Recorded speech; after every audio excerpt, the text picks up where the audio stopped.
মাননীয় স্পিকার, কিছুক্ষণ আগে আমাদের সর্বশ্রদ্ধেয় মাননীয় সংসদ আন্দালিব রহমান পার্থ যখন বক্তব্য দিচ্ছিলেন, উনি যখন বললেন যে সংবিধান যারা ছুঁড়ে ফেলতে চায় তাদেরকে স্বাধীনতা বিরোধীর সাথে উনি অ্যালাইন করলেন, ট্যাগ করলেন মাননীয় স্পিকার। এবং তখন ট্রেজারি বেঞ্চের সম্মানিত মাননীয় মন্ত্রী যারা ছিলেন তারা সেটাকে টেবিল চাপড়িয়ে সেটাকে সমর্থন দিলেন। মাননীয় স্পিকার, গণতন্ত্রের জন্য যিনি আপোষহীন লড়াই করে গিয়েছেন বেগম জিয়া, উনি বলেছিলেন যেদিন জনতার সরকার প্রতিষ্ঠিত হবে, যেদিন এই পার্লামেন্ট জনতার সরকারের কাছে যাবে, এদিন এই সংবিধানকে ছুঁড়ে ফেলা হবে। ট্রেজারি বেঞ্চের যে মন্ত্রীরা ছিলেন তারা দীর্ঘদিন, তাদের সারা জীবন তারা বেগম জিয়ার সাথে রাজনীতি করেছেন। এই সংবিধান ছুঁড়ে ফেলার সাথে স্বাধীনতা যুদ্ধাপরাধীর অ্যালাইন করার যেটার হাততালি তারা দিয়েছেন, সেটির মধ্য দিয়ে বেগম জিয়াকে তারা মূলত অপমান করেছেন কিনা তারা সেটা ভেবে দেখবেন। মাননীয় স্পিকার, আমি বক্তব্য দেওয়ার জন্য অনেক কিছু রেডি করে নিয়ে এসেছিলাম।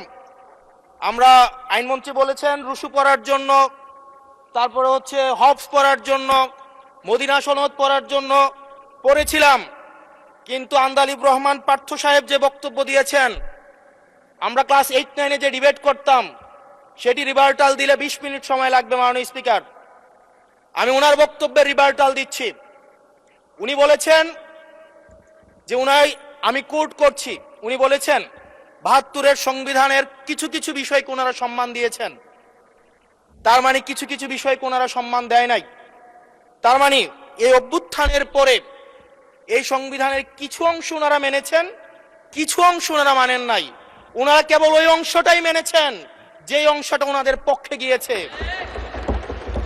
যে অংশটা ওনাদের বিপক্ষে গিয়েছে এই অংশটা ওনারা মানেন নাই। মাননীয় স্পিকার, এই ধরনের প্রকৃতি সম্পন্ন যারা আছে বাংলাদেশের পার্লামেন্ট, যারা দেখছেন তারা সিদ্ধান্ত নেবেন। যারা কখনো কখনো কনফরমিস্ট, যারা কখনো কখনো রিফর্মিস্ট, তারা মূলত অপরচুনিস্ট। এখন আমি সংবিধানের কিছু কিছু ধারা মানব, কিছু কিছু ধারা মানব না। আমি কখনো কখনো সাংবিধানিক, কখনো কখনো আমি অসাংবিধানিক। মাননীয় স্পিকার, যখন ডক্ট্রিন অফ নেসেসিটির প্রশ্ন আসে, মাননীয় স্পিকার, এই এক্সিস্টিং সংবিধান অনুযায়ী যখন 7A এবং 7B বলবৎ থাকে, সেই জায়গা থেকে আইনজ্ঞরা, মাননীয় স্বরাষ্ট্রমন্ত্রী উনি থাকলে ভালো হতো। ডক্ট্রিন অফ নেসেসিটি মাননীয় স্পিকার 48-3 অনুযায়ী রাষ্ট্রপতি সুপ্রিম কোর্টের মাধ্যমে একটা এই 106-এর অ্যাডভাইজরি একটা রুল আছে মাননীয় স্পিকার। এই অ্যাডভাইজরি রুলের মাধ্যমে সংবিধানের ফান্ডামেন্টাল কোনো বিষয় কম্প্রোমাইজ করা যায় না। মাননীয় স্পিকার, যদি আমি এই সংবিধান মানি তাহলে এই অন্তর্বর্তীকালীন সরকারের বৈধতা প্রশ্নবিদ্ধ হয়। মাননীয় স্পিকার, যদি এই সংবিধানকে আমি ধারণ করতে চাই, মেনে চলতে চাই, সেদিন 64 বিধি অনুযায়ী অ্যাটর্নি জেনারেল নিয়োগ দেওয়া হয়েছিল 6 আগস্ট। মাননীয় স্পিকার, এই সংসদে প্রশ্ন রাখতে চাই, তৎকালীন বর্তমান রাষ্ট্রপতি চুপ্পু, তখন বলা হয়েছে অ্যাটর্নি জেনারেল নিয়োগ দেওয়ার ক্ষেত্রে প্রধানমন্ত্রীর সাথে আলোচনা করতে হবে। সেদিন কোন প্রধানমন্ত্রীর সাথে আলোচনা করা হয়েছিল সেটা আমাদেরকে অ্যাটর্নি জেনারেল জানাবেন। আমাদেরকে অ্যাটর্নি জেনারেল জানাবেন যেই হিয়ারিংটা হয়েছিল এই হিয়ারিং এ উনি উপস্থিত ছিলেন কিনা। তখনকার সময় যিনি প্রধান বিচারপতি ছিলেন ওবায়দুল হক, তিনি তখন কোথায় ছিলেন, সেই রায়ের কপিটা আমরা দেখতে চাই। মাননীয় স্পিকার, আপনি যখন বেগম জিয়াকে 6 আগস্ট সর্বপ্রথম ছাত্র জনতা যখন সিদ্ধান্ত নিয়েছিল আর এক মুহূর্ত বেগম জিয়াকে কারাগারে থাকতে দিবে না, বেগম জিয়াকে রাষ্ট্রপতির আদেশের মধ্য দিয়ে বেগম জিয়াকে সেদিনই কারাগার থেকে যেই জুলুমের মধ্যে রাখা হয়েছিল সেটা থেকে ছাত্র জনতার রায়ের মধ্য দিয়ে সেখান থেকে বের করে আনা হয়েছিল। মাননীয় স্পিকার, যদি এই সংবিধানকে বাইবেল ধরে নেই, এই সংবিধানকে যদি গসপেল ধরে নেই, এই গসপেলের পুরোহিত অনুযায়ী যেভাবে ভ্যাটিকান সিটি চলে সেটা যদি আমরা ধরে নেই, তাহলে মাননীয় স্পিকার সেদিন বেগম জিয়া জেল থেকে বের হতে পারেন না। মাননীয় স্পিকার সেদিন বেগম জিয়া জেল থেকে বের হয়েছিল অভ্যুত্থানের জনরায়ের ভিত্তিতে। মাননীয় স্পিকার আপনারা বলছেন আপনারা ঠিক সেই জায়গায় আপনারা সংবিধানকে আপনারা মানছেন যেই জায়গায় সংবিধান থেকে আপনারা বেনিফিটেড হবেন।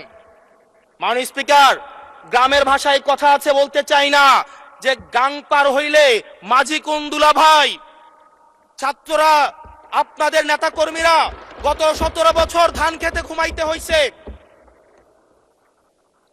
ত্যাগ তিতিক্ষার মধ্য দিয়ে যেতে হয়েছে। মহাসচিব কান্না করে বলেছে তাদের নেতা কর্মীরা ঢাকায় এসে রিক্সা চালিয়ে জীবন নির্বাহ করত।